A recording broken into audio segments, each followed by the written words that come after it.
umva aka kantu, niba amatwi arimo na kuteri uzikuremo unikuruguturemo neza kugira ngo hatagira ikiyobya ijwi ryanjye ukumva ibyo ntavuze. Dutangiriye mu kigo kirimo abana benshi, ikigo biga babamo. Bamwe mu banyeshuri bo muri senior 5 cyangwa se bo mu mwaka wa 5 mu mashuri yisumbuye bicaye bari kwiga, babona umwe mu banyeshuri mushyashya arinjiye kandi yinjiye aseka. Bose batungurwa n'ako kamwenyu. Mwarimu amusaba kwivuga, haramusekera cyane arivuga. Abanyeshuri bose batekereza ko yibeshye ikigo aho kujyanwa Indera. Yavuze ko yitwa Eric, yigaga buri gihe asekera bagenzi be. Bamwe mu bakobwa bakundaga no kumukekamo umuhehesi kuko yabarembuzaga ngo bamwitabe bo bakimyoza. Eric akomeza kubaho muri icyo kigo, nyamara mu madorotwari cyangwa se aho barara yakubitwaga nk'uwibye banki azira kamwenyu ke. Rimwe agiye ku biro bya diregiteri ashaka ko bavugana, diregiteri amusohora mu biro nabi ati, bundi we wakabaye kuba uri mu kigo cy'abasazi. Eric umunsi ukurikiyeho yagarutsemo acecetsemo, ariko n'ubundi kumwenyura bikaba hafi. Agarutse asanga diregiteri arahuze cyane, yibuka n'uburyo yasoheyemo harigendera.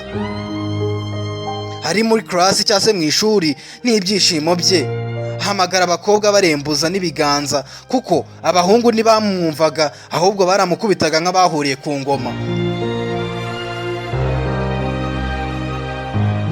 Akibarembuza ntihajyana umwe umuca iryera, ahubwo barimyoza bose bamufata nk'umusazi.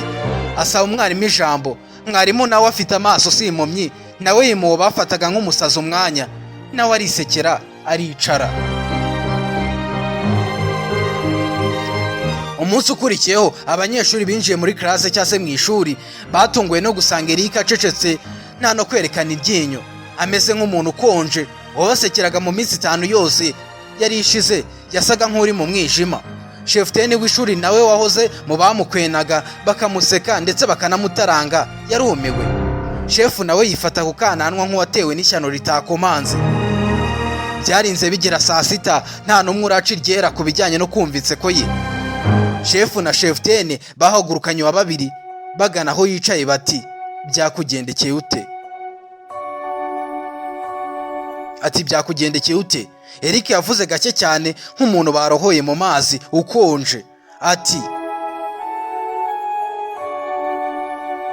njya kuza kuri iki kigo ababyeyi banjye babanjije kuncisha kwa muganga ngo bamenye impamvu mbayeho nibagirwa ibintu kubi, nkanahura ncecetse.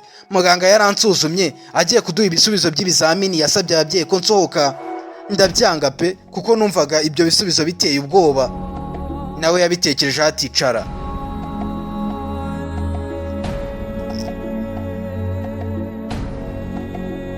Yarandebye ikiniga kiramwica ati, ubana n'uburwayi bukomeye, ahisa ye yose ushobora guhumeka rimwe tukumva ngo ugaramye mu isanduku.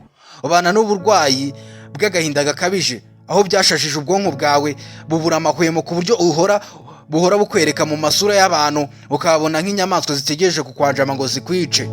Rero icyakorwa ni iki gusa, niba ushaka kubaho genda mu kigo uzigaho, ujye uhorana agatwenge, ntuzigere na rimwe urota utari kumwenyurira abaguhanze ijisho. Ariko nabo ntibatakumwenyurira bakajya bahora bakwanjama bakurakariye. Iyi si dutuye uzahita uyisigira njye n'ababyeyi bawe. Niko byagenze, nabasekeye kenshi gashoboka, ariko mwe nta n'umwe nzi byibura na fosete ye, ariko n'ubundi nigendeye. Mu cyumweru kimwe cyo kubonamo ayo mahirwe yo kubaho kirandangiranye kubera nta n'iryinyo ry'umwe muri mwe nabonye ansekera. Ejo narebye diregiteri ngo nawe abimenye amakato nk'urwaye Ebola. Ejo nabasabye kuza ngo byibura mbasobanurire ko uburwayi bwatangiye kundembya muntera utwatsi. Ejo nsaba umwarimu kuma ijambo abirenza ingoyi anyitaza nk'uhunga ivubi.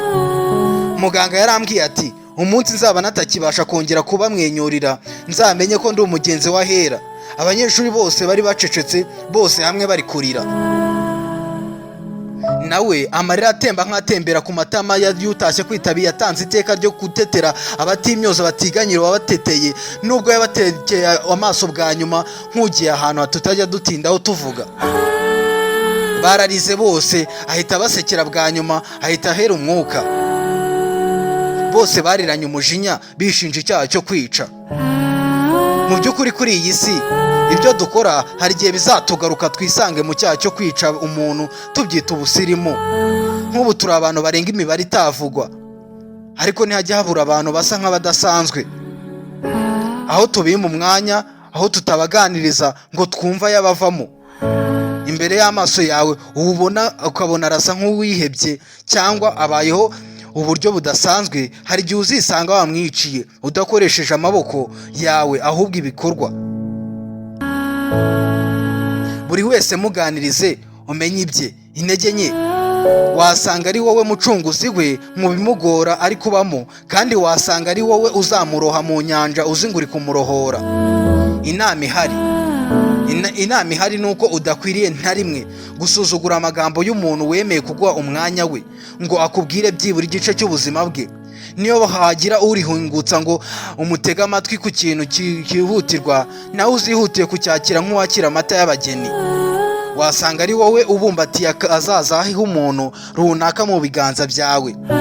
Hari igihe igitonyanga cy'imvura gishaka kugutakara ku jisho, ugahita ubumbya, wakanura ukakibura. Ni nako uzagutakira cyangwa uzakugana ntumwime isegonda byibura rimwe, irya kabiri rizibara atakiri imbere yawe. Nge ndabashimiye, banyita Sano Cheetah. Uramutse ushaka ibiganiro byanjye wanyarukira kuri YouTube channel yanjye wandika Impeshyi Videos, abenshi bazi nka Fabrice. Ndabashimiye, ndabifuriza ibihe byiza, ndabifuriza umunsi mwiza utavangiye n'ibisindisha bisibyaho bashakashaka ubumenyi buzagabira mu bizaza. Ndabashimiye.